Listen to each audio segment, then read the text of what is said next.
I wish the Reds would have some in time with this division. Instead, it's just been out. They've been out of the picture and out of the picture and out of the picture some more, basically since May 1st, when they've had the worst record in baseball, 17-31. Yeah. 17-31 feels like they're done. It's not good. 2-16 against the NL Central, and that's the one that really bothers me. The division is fine. It's fine. It's not the records are good, but this is not some insurmountable division where you should be 2-16. And that's it. Is 6-10, okay, well, you had a bad series and you're trying to recover. 2-16 is just so bad, and that's where they're at ahead of this weekend's matchup against the Pittsburgh Pirates. We'll dive into the Pirates later in the show, but it really is unbelievable to think about one worst record in baseball since May 1 after starting 20-11 and how good we were feeling about, man, this is the best they've started in April and all of these things in quite some time. And now we're talking about a team that's won 2 of 18 division games. Like when you say it out loud like that, man, does it feel like they're far away. Yeah, I don't think any Reds fans came into the season thinking his team was going to win a World Series this year. And sure, that's always the hope when opening day rolls around. But realistically, I don't think that was the goal for most of this fan base. I do think the vast majority of this fan base thought this team could compete in the division this year. Mm-hmm. And they should have. That's what the goal was. Last year, you take the step to make the wild card. You get into the playoffs. You get sent home pretty quickly by the Dodgers, but you made the playoffs. It's a huge step for the young core here in Cincinnati with the Reds. Now, this year, we're supposed to take another step. This team was supposed to compete with the Cubs and the Brewers and compete for the division. Now, I'm not saying win it. I'm not saying they had to win 95 games or whatever it's going to take to finish above the Brewers. But sitting here on June 26th, there should be a legitimate conversation about competing for this division. And the Reds haven't come close to that this year. The only thing we've been able to hold on to after the month of May has been X amount of games outside of the wild card. And now after getting swept by the Brewers at home, you're 5.5 back. And I don't even know if there's a lot to hold on to there. So I think how far this Reds team has separated themselves in a negative way from the rest of this division is really startling as you look through this roster at this point, because for the vast majority of it, these are the guys that are supposed to be here. These are the guys that are supposed to be the core of this Reds team. Suarez hasn't performed well, but you signed him to be the DH of this team. You've had Ellie for the majority of this season. I know he missed a few weeks here, just now returning for the last 2 games of this Brewers series, but for the majority of this season, you've had the guys that you thought you were going to have in this lineup, at least the core of them. And the lineup has not been close to good enough at this point in the season. Yeah, and to me, everyone defaults to payroll. Right. And thinks about payroll and says, oh, well, the Reds, they can't compete because they're small market, and that's what it is. And then they name the Braves, not in the division, or the Dodgers, or the Yankees, who aren't even in the same league. And you look at this division and the payroll within the division, and it isn't some crazy thing. Like, I get it. The Chicago Cubs, well, yeah, Chicago has money. That goes without saying. But look at the payroll here. The Cubs, 9th in spending.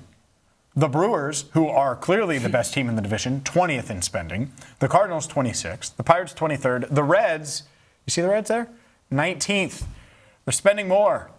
Spending more than the Brewers. And that's it, is the Brewers, they find a way to develop. They trade guys at the right time. They've become a well-oiled machine. I think that's what the Reds envisioned themselves being a few years ago when they revamped things and kind of rebounded from that 2020 season where they kind of went, I don't want to say all in, but they really pushed a lot of their chips to the middle of the table with hopes of going on a playoff run.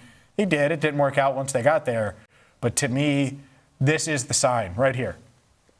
The Cubs, they're really good and they've been hurt, and who knows, maybe they end up winning the division. But the Brewers could certainly win the division and be right there when it comes to the playoffs. The Cardinals, you shouldn't be behind the Cardinals, and you darn sure shouldn't lose a series to the Pirates this weekend, and both of those teams are spending less than you are. That's why I think the frame of the conversation around the Reds is so important here, because when you talk about the payroll and how big of a discrepancy it is and how much a salary cap and a floor are needed in the MLB at this point, it's because of the discrepancy in the World Series. It's because of the discrepancy in October. When you get to the playoffs, the teams with the $300 million payrolls are winning the World Series. Now, if that was the expectation for the Reds, then sure, that's a great conversation to have. But with a division that they are competing in payroll-wise, they're second in the division in payroll.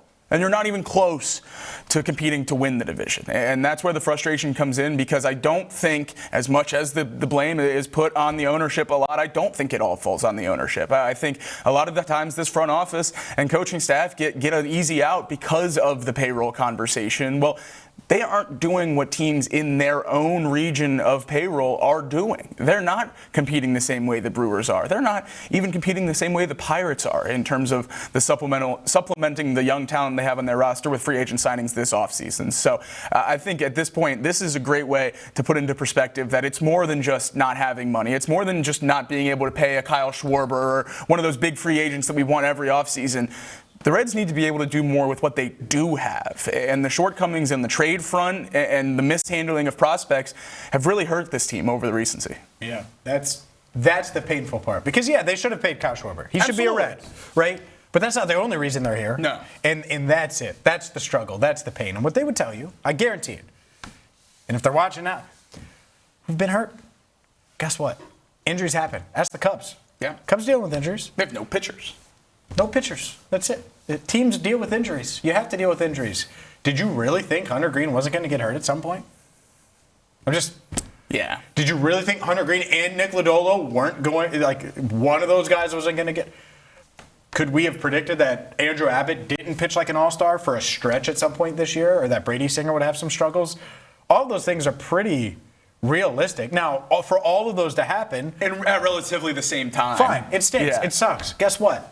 Deal with it. Right. That's the whole point. That's why you build what you built is for it to be sustainable, for it to withstand different issues, and that's why the Kyle Schwarber would have mattered. It gives you more wiggle room. That's exactly what all of those additions do, is it gives you more wiggle room. And It gives you wiggle room if Eugenio Suarez stinks. Absolutely. Right? That's another example. If Ellie gets hurt, if your starting pitching isn't the same, if their bullpen struggles and you only need one run, that's it. Yeah. And working through the Reds offseasons just in this era, if you will, you need to hit on every offseason signing. And if you don't, it unravels the team because there's not enough money to really separate. And when you go all in on a big signing, it's been frustrating for this team when it hasn't worked. And that's why the Reds need to be sure when they do these things, when they make trades with prospects that are good, you need to be sure because they don't have the wiggle room to go change those things if it doesn't go well. Like Mike Moustakas and his failure of a signing was rippled through this team for years after he was gone, affecting them. They're paying guys who aren't on the roster some of the biggest paydays of the season this year so far, and it's incredibly frustrating. When you go out and sign a Suarez for $16 million this year, you need him to be a 40 home run player because there's no one else on the roster you can really convince yourself can be. And I think that's the thing that's frustrating. When the Yankees or the Dodgers go sign a big time player, they have the ability to have him not work and go sign someone else. The Reds don't have that ability, and that's what you don't necessarily see on the other teams in the division with the exception of the Cubs. You don't see big free agency signings. What you do see is timely trades and doing the right thing with prospects who maybe you see aren't going to be re-signed here. And that's a tough thing for Brewers fans a lot of times. I mean, the conversation when they traded Willie Adames was tough. The conversation when they traded Freddie Peralta this offseason was tough. Corbin Burns to the Orioles was tough. But Joey Ortiz is their starting third baseman, is a very exciting young player, and they got him for Corbin Burns. Freddie Peralta has not been good this year for the Mets, and the Brewers got a great return for him. So I think it's all about timing things right. The one that I keep going back to for the Reds at this point is the trade for Gavin Lux last year. You trade Mike Sirota, who is a long way away from being in the big leagues, but you trade him for 1 year of Gavin Lux. And now Gavin Lux is in Tampa, and the Reds have nothing to show for it. Yeah, it's a good one to mention. I also want to make this clear. As far away from the Brewers as the Reds feel right now, the Brewers have never won a World Series. Yeah.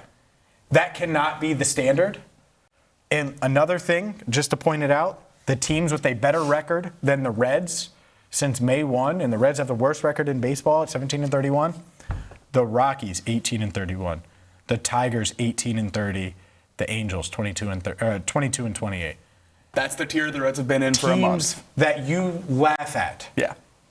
And yet they're worse than those teams and far closer to those teams than they are the Brewers.